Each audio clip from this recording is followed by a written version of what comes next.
Break के बाद स्वागत है आपका। बढ़ते हैं अगली खबर की ओर। बात दौसा पुजारी मौत मामले की अपडेट आपको देते हैं। सिविल लाइंस पर धरना जारी है। धरने में जमकर बवाल हुआ। ब्राह्मण संगठनों के नेता आपस में भिड़ गए। मौके पर सुरक्षा के पुख्ता इंतजाम किए गए हैं। कार्यकर्ता समेत प्रदर्शनकारी अब हनुमान चालीसा के पाठ कर रहे हैं। जयपुर सिविल लाइंस फाटक पर पुजारी की मौत पर धरने का मामला। धरने में आज जमकर बवाल हुआ। बवाल के दौरान जूतम पेजार तक हुई। गाली गलौज की नौबत आ गई। दोनों के पास ही मुश्किल से कुछ लोगों की भीड़ है। दोनों में ही पूरे मामले पर क्रेडिट लेने की होड़ मची है। अरुण चतुर्वेदी और राजेश कर्नल ने दोनों नेताओं को फिर से एकजुट कराया। मौके पर सुरक्षा के पुख्ता इंतजाम।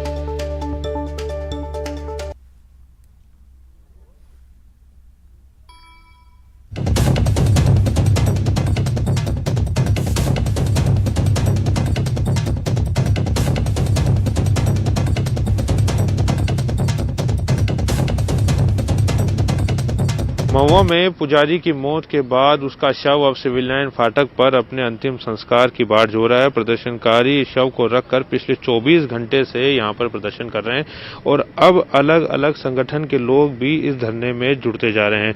लोगों का साफ कहना है कि जब तक इस पूरे मामले में न्याय नहीं मिल जाता, जब तक इनकी मांगे नहीं मान ली जाती, तब तक जो है ये शव यहीं रखा रहेगा। इसका अंतिम संस्कार नहीं किया जाएगा। आप तस्वीरें देख सकते हैं धरना स्थल की।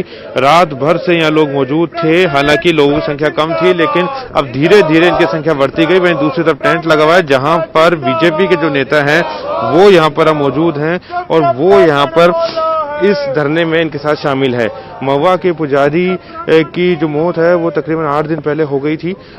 इनका आरोप है, परिजनों का आरोप है कि जो पुजारी की जो जमीन थी, जो मंदिर माफिया की जमीन थी, उस पर भू माफियाओं ने कब्जा कर लिया था, जिसकी वजह से अब ये लोग न्याय के लिए यहाँ पर बैठे हुए हैं। कल रात की अगर बात करें तो सांसद किरोड़ीलाल मीणा लगातार धरने में मौजूद थे। वो यहाँ पे धरने पे बैठे हुए थे।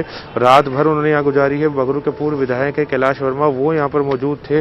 उन्होंने यहाँ पर जो है रात गुजारी थी। वो यहाँ पर रात भर से यहाँ मौजूद थे और अब धीरे धीरे धरने पर लोगों की संख्या में इजाफा होता जा रहा है। लोग बड़ी संख्या में जो है यहाँ पे धरना स्थल पर जुटते जा रहे हैं। सुबह जब हमने सांसद किरोड़ीलाल मीणा से बात की थी तो उनका कहना था कि वो इस पूरे मामले को लेकर आगे की रणनीति तय करेंगे। बीजेपी के जो तमाम पदाधिकारी हैं वो जब यहाँ पे आ जाएंगे तो उसके बाद यहाँ पर आगे की रणनीति तय की जाएगी। हम किरोड़ी सांसद मीणा से बात करने की कोशिश करेंगे कि उनका यहाँ पर क्या कहना है, वो इस पूरे मामले में क्या कुछ कहना चाहते हैं। बीजेपी के जो लोग हैं वो यहाँ पर मौजूद हैं। डॉक्टर साहब, आप रात भर से यहाँ पे मौजूद है। 24 घंटे हो जाएंगे। कल 11 बजे आप यहाँ पर पहुंचे थे, लेकिन अभी भी गतिरोध बना हुआ है। आगे क्या होगा? गतिरोध नहीं, रोध चालू नहीं किया, अवरोध सरकार ने कर रखा है। हम जब वहां नहीं सुनी 6 दिन तक लगातार बैठने के बाद, तब हम यहाँ आ गए और कल फॉर्मेलिटी के तौर पर मंत्री जी ने बात कर ली। मंत्री जी गंभीर नहीं थे और गंभीरता का इस बात से भी पता लगता है कि जिन मंत्री को डिप्यूट किया था वो सुजानगढ़ प्रचार में चले गए हैं। तो हम तो राज्य के मुखिया के दरवाजे पर बैठे हैं न्याय मांगने के लिए। अब कोई वार्ता का लिए बुलावा आया? कोई वार्ता का बुलावा आया है या किसी को बातचीत? कोई बुलावा नहीं आया। कल एक फॉर्मल बुलावा आया था जिसको मैं वार्ता का दौर नहीं मानता जी। अब आगे क्या रहेगा? कब तक यहाँ बैठे रहेंगे? जब तक न्याय नहीं मिलेगा तब तक अंतिम संस्कार नहीं होगा। तो बिल्कुल देखिए, सांसद किरोड़ीलाल मीणा थे जिनका कहना था कि मंत्री इस पूरे मामले में गंभीर नहीं है, सरकार गंभीर नहीं है, ये मुख्यमंत्री के द्वार पर बैठे हैं और इन्हें उम्मीद है कि मुख्यमंत्री जो है इस मामले में न्याय करेंगे और तब तक शव का अंतिम संस्कार नहीं किया जाएगा जब तक कि न्याय नहीं मिल जाता है। कैमरा पर्सन भवानी सिंह के साथ सचिन कुमार, न्यूज़ 18 जयपुर। कोरोना पर सरकार भी बेहद गंभीर है। कोरोना पर मुख्यमंत्री अशोक गहलोत की बैठक आज। सीएमआर में थोड़ी देर बाद बैठक शुरू हो सकती है। चिकित्सा मंत्री समेत कई मंत्री इस बैठक में मौजूद रहेंगे। बता दें आपको, प्रदेश में लगातार कोरोना के आंकड़े बढ़ते जा रहे हैं। पॉजिटिव केसेस लगातार सामने आ रहे हैं। प्रदेश सरकार इन मामलों को लेकर अब बेहद चिंतित है और इसी को लेकर मुख्यमंत्री अशोक गहलोत लगातार मीटिंग्स ले रहे हैं और इसी दौर में, इसी क्रम में एक और बैठक आज होनी है।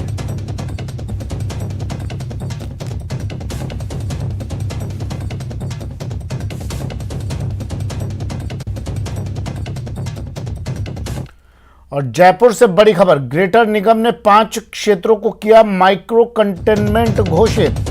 मालेनगर जोन उपायुक्त और इंसिडेंट कमांडर सुरेश चौधरी ने यह आदेश जारी किए। थाना जवाहर सर्किल के 3 क्षेत्र माइक्रो कंटेनमेंट घोषित। मालेनगर थाना क्षेत्र का एक क्षेत्र माइक्रो कंटेनमेंट घोषित किया गया है। बजाज नगर थाना क्षेत्र का एक एरिया माइक्रो कंटेनमेंट घोषित।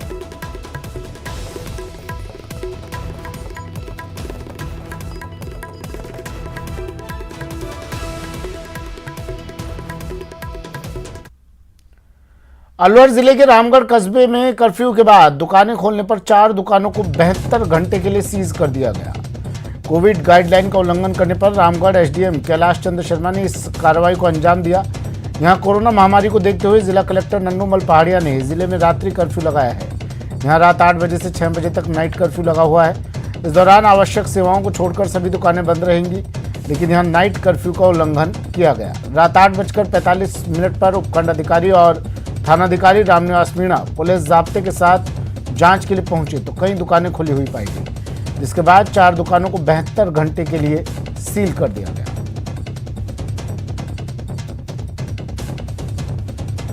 कोरोना दिन ब दिन पांव पसार रहा है। हर दिन पॉजिटिव केसों का आंकड़ा बढ़ रहा है, लेकिन अलवर जिले के बानसूर में कुछ निजी स्कूल बच्चों की जान से खिलवाड़ कर रहे हैं।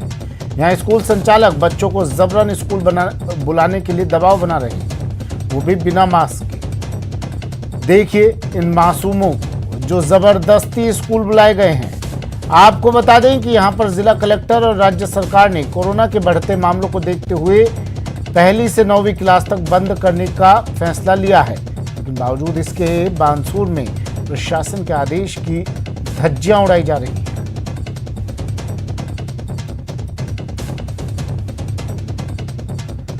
श्रीगंगानगर जिले की रावला मंडी में सरकारी हॉस्पिटल में लोगों ने तालाबंदी कर धरना दे दिया। धरना कर रहे लोगों के मुताबिक सरकारी अस्पताल के एकमात्र डॉक्टर को प्रशासन ने कोविड मैनेजमेंट के नाम पर बीकानेर ट्रांसफर कर दिया, जिससे अब सरकारी अस्पताल में एक भी डॉक्टर नहीं है। सरकारी अस्पताल में डॉक्टर नहीं होने की वजह से स्थानीय लोगों को परेशानियों का सामना करना पड़ रहा है। सरकारी अस्पताल की तालाबंदी कर धरने पर बैठे लोगों की मांग है कि डॉक्टर का ट्रांसफर रद्द किया जाए।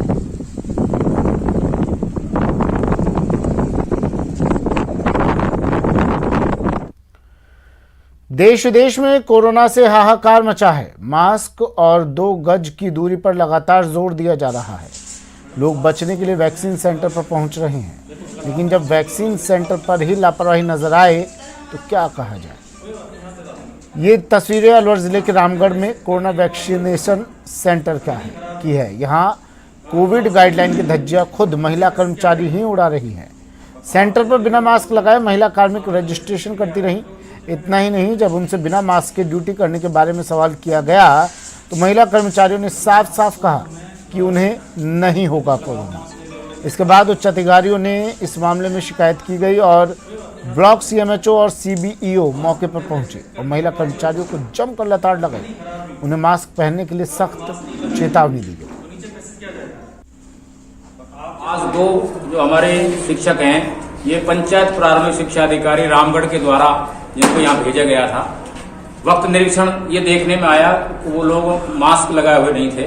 उनको बताया गया और समझाया गया कि आप ऐसी जगह पर हो जहाँ पर ये बहुत ही आवश्यक है और यहाँ से शिक्षा यही दी जानी चाहिए कि बिना मास्क के और कोई भी आदमी ना रहे, यही बचाव है। ये जो सीएससी रामगढ़ में जो एजुकेशन डिपार्टमेंट टीचर जो है इस तरह से बोल रही है कि हमें मास्क की गलत है। मास्क की जरूरत हर जगह हर इंसान को है आज की डेट में। जिस तरह से कोरोना फैल रहा है, दूसरा नया स्ट्रेन आ रहा है और इनकी यदि इस तरह की व्यवहार से बिल्कुल गलत है। हमने सीबीएम के जो डिप्टी ब्लॉक लेवल के हेड इंचार्ज है सीबीओ साहब, उनको बता दिया है। क्या काले स्केच पेन या मार्कर से कोरोना से बचाव हो सकता है? क्यों चौंक गए ना? लेकिन जिस महामारी ने देश दुनिया को जकड़ रखा है, उस कोरोना का बचाव ब्लैक स्केच से भी हो सकता है।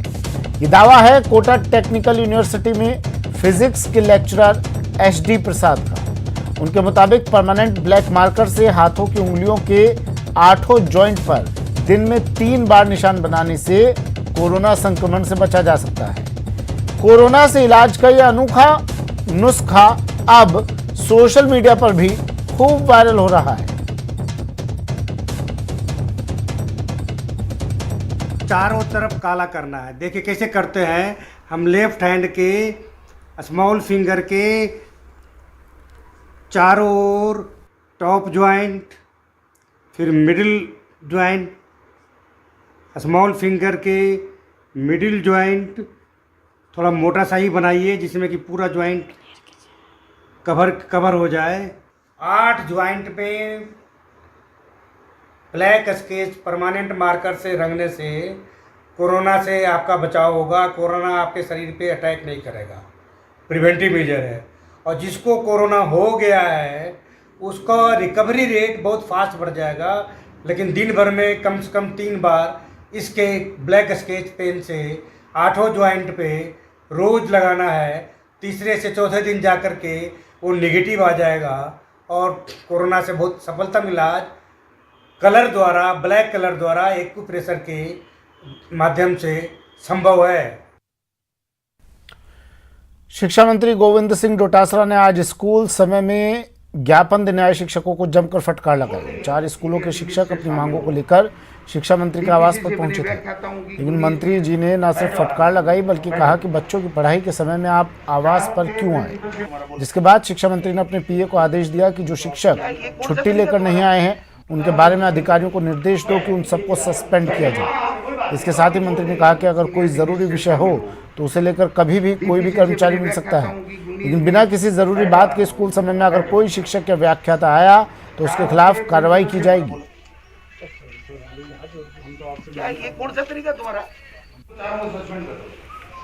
हर को अपनी बात कहने का तो अधिकार है, लेकिन उचित समय और उचित माध्यम होना चाहिए। ऐसी इनकी कोई मांग नहीं थी जो ये यहाँ मेरे रेजिडेंस के ऊपर स्कूल समय में स्कूल को छोड़ करके, बच्चों के भविष्य को छोड़ करके अपना ज्ञापन देने के लिए। मेरे दरवाजा हमेशा सेक्रेटरीट में खुले हैं, रेजिडेंस के ऊपर खुले हैं।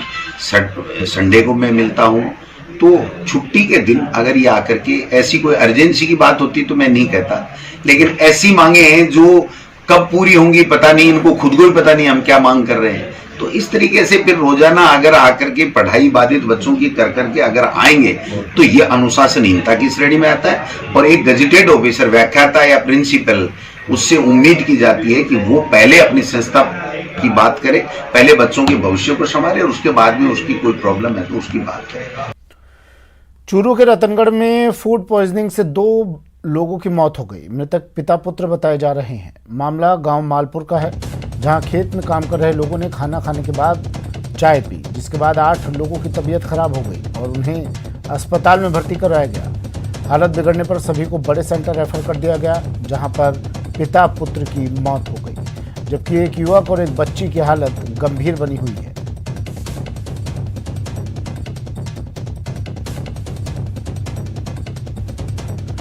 कोटपुतली के चाकसू स्थित ओम ITI कॉलेज में छात्रों ने जमकर हंगामा किया। छात्रों ने कॉलेज प्रबंधन पर प्रवेश पत्र नहीं देने का आरोप लगाया है। इसी के चलते नाराज छात्रों ने कॉलेज की गेट बंद कर विरोध प्रदर्शन किया। बाद में छात्र पुलिस थाने और SDM कार्यालय पहुंचे और अपना शिकायत पत्र सौंपा। बताया जा रहा है कि ITI सेकेंड ईयर के छात्रों की परीक्षा 6 अप्रैल से शुरू हो चुकी है, लेकिन छात्रों को उनका प्रवेश पत्र नहीं दिया गया। ऐसे में भविष्य खराब होते देख छात्र भड़क गए और कॉलेज पहुंचकर हंगामा करने लगे। वहीं कॉलेज प्रबंधन ने सफाई देते हुए कहा कि कुछ छात्र प्रवेश पत्र लेने नहीं आए और जो छात्र परीक्षा नहीं दे पाए उनकी दोबारा परीक्षा ली जाएगी।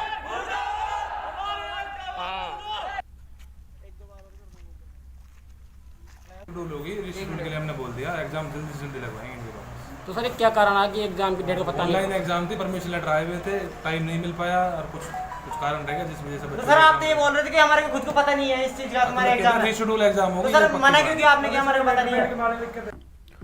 अलवर जिले में एक गांव में मौलवी पर रेप के बाद 14 साल की नाबालिग को कुएं में धकेलने का आरोप लगा है। मामला सामने आने के बाद आरोपी मौलवी फरार हो गया, जबकि पीड़ित का अस्पताल में इलाज चल रहा है। बताया जा रहा है कि रेप की घटना के बाद पीड़ित के परिजन बच्ची को तलाश करते हुए पास की मस्जिद में पहुंचे, जहां बालिका कुएं में गिरी हुई पाई गई। परिजनों ने किसी तरह बच्ची को कुएं से बाहर निकाला और पुलिस में शिकायत दर्ज करवाई। पुलिस के मुताबिक रिपोर्ट में धकेलने और खुद कुएं में कूदने की आशंका जाहिर की गई है। आरोपी मौलवी हरियाणा का निवासी है, जो मस्जिद के पास ही एक ढाणी में परिवार समेत रह रहा था। फिलहाल पुलिस मौलवी की सरगर्मी से तलाश में जुट गई है।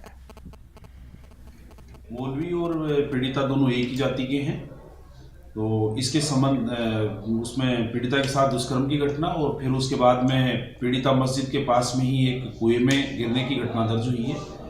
इसके संबंध में आईपीसी व पोक्सो अधिनियम की संगीन धाराओं में प्रकरण दर्ज करके और अनुसंधान प्रारंभ किया गया है।